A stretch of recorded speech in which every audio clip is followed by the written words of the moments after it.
Tucked in the hills of Doddridge County, West Virginia, and just 20 minutes from Interstate 79, this extraordinary 140-acre property is anchored by a 63,750 square foot livestock and equine facility. It's built to serve operations on a truly impressive scale. Whether you're a professional horse trainer, a premier breeding operation, or an established cattle producer, this property offers the foundation to take your business to the next level.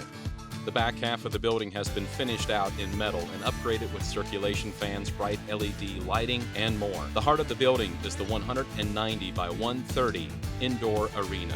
It provides endless opportunities for year-round training, events, clinics, sales, or livestock production. Other features include restroom facilities, office space, and living quarters. With room to grow and infrastructure that's nearly impossible to replace at today's construction costs, this is an incredible opportunity.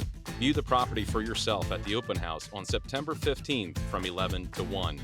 Bidding is open and ends on September 28th. Find all the information on our website at kaufman-auctions.com.